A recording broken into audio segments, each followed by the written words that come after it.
I have to confess, I used to panic in chaotic situations because I was raised in a family with a history of obsessive-compulsive disorder. As a child, home was a place of color-coordinated, organized closets and spotless living spaces. I felt safe and loved in the house of my childhood memories. I was raised with a philosophy that being a structure is what you need to become successful. And I believe this because throughout my life, I saw my mom building an academic career while raising 4 kids. So proud of her. Every morning before breakfast, my mom would have made us to stand up in front of the refrigerator to memorize the schedules of the day and the weeks to come. So technically, I have learned to follow schedules at the age of 4. As you can imagine, building a career as an IT project manager was the most natural path for me. I love my job because it's about providing a structure to project teams. It's organized, system-based, just the way my mom would have liked it. When I was ready to become a mom, I wanted to replicate the house of my childhood memories. I wanted to have my son to feel safe and loved in the same way I did. So I asked the specialist, my mom, to help me with this project. So she came and she color-coordinated and organized all my closets. And she even made an inventory of all the baby shower gifts. I felt so safe and everything was in control that I was so happy. When my son was born, I wanted to be like my mom and keep up the organized lifestyle, but I failed. Like many moms, I was sleep deprived. The bed didn't get made, the kitchen was unclean, and I couldn't keep up my color-coordinated, organized closets. As soon as my son started crawling, he became the chaos machine. He started to get all the clothes out of the laundry baskets, and if I clean up all the toys, in less than 30 seconds, they were back again in the floor. It felt like a hurricane just passed by, messing up my house and my emotions. I feel like a bad mom because I wasn't following the advices that my mom told me to how to raise a child. And at the same time, I feel terrible for not being emotionally present with my son. I was exhausted of feeling guilty of not being able to control my chaotic life. Feeling not present with my son made me sad. I realized that having big expectations of what motherhood should look blocked me for building a meaningful connection with my son. It took me time to understand my boy because I didn't know who I was. Like many moms, I was trying to follow my mother's advice with good intention because she's great, but her parenthood style wasn't helping me because I wasn't my mom and my son wasn't me. At that moment, I was an imposter to my child. I needed to explore ways on how to connect with my unique son in unique ways. And I needed to explore who I was as a mom. I remember I stood up there in the chaos, my toddler left behind on the floor, and I was wondering, what could I do to embrace this new phase of my life without feeling I was losing myself in it? And then I remember someone told me, someone very inspirational, whenever you experience a hard moment, there will always be something to smile about it.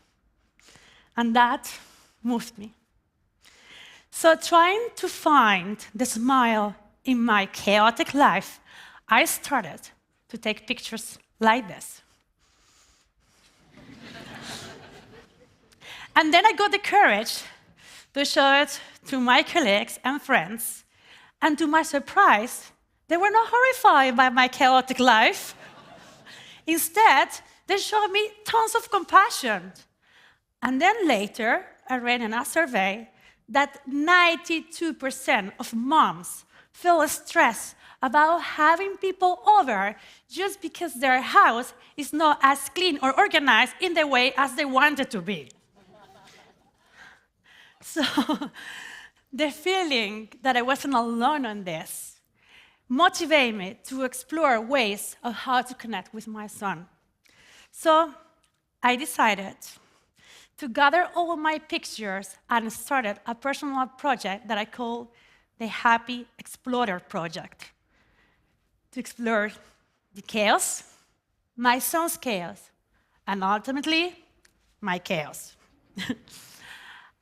I wanted to have my camera helping me to understand my son's perspective in life.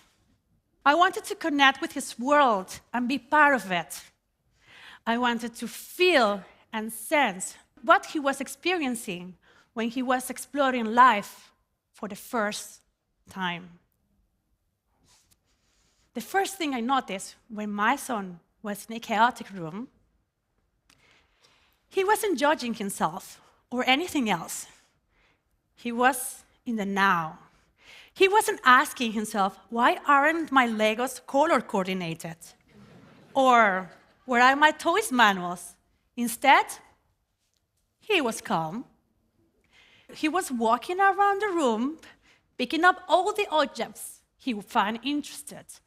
And he started playing without having a concrete plan in mind.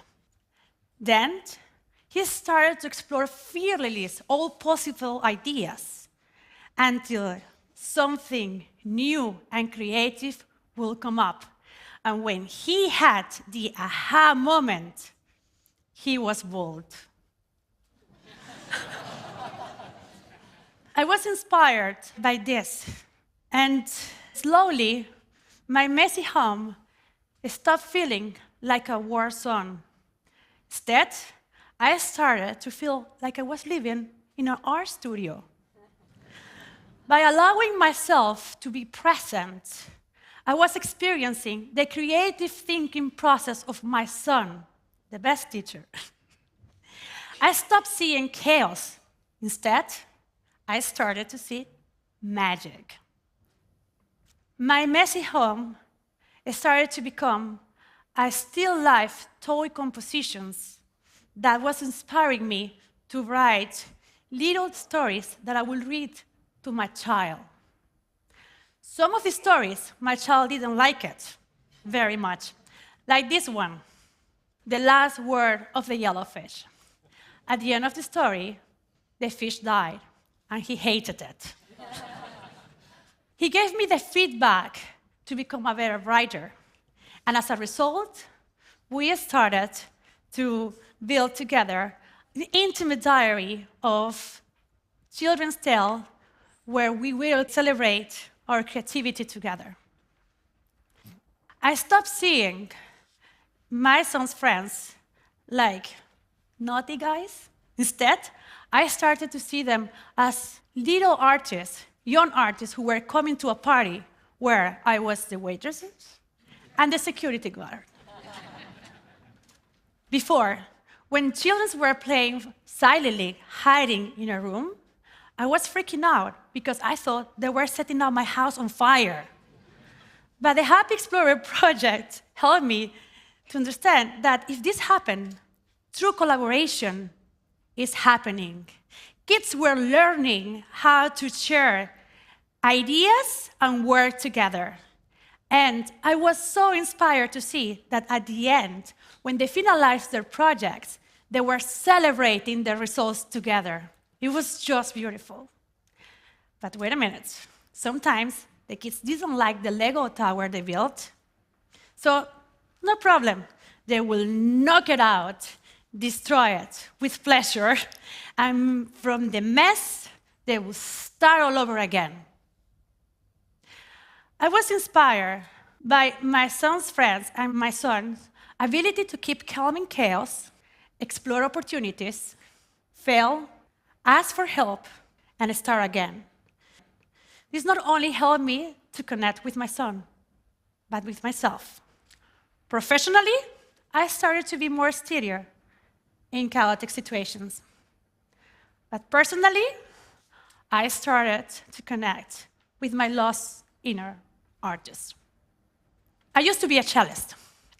Playing the cello has been the greatest joy of my life. But more than a decade ago, I got assaulted in a train station in the Netherlands. My left hand got badly injured. It was painful, and I stopped playing cello because I lost myself in this traumatic experience. But the Happy Explorer Project journey gives me the willingness to explore the most vulnerable, to step into chaos, try, ask for help, fail, and with a lot of mistakes, slowly, from my broken self, I started to play cello again from 0 2 years ago. And you know what? It felt great.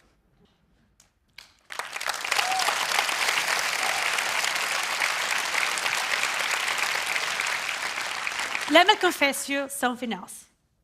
I'm not saying that chaos is better than order or vice versa. In fact, I'm teaching my son to appreciate organization because this skill has been a great asset in my life. But my unconditional love I felt for my son is teaching me that chaos is also part of life. That I have to accept myself and also accept that I will continue making mistakes because I'm not the perfect mom. To understand that this is a never-ending journey, to learn my son's perspective on life, to explore new and creative ways to appreciate each other from who we truly are. Thank you.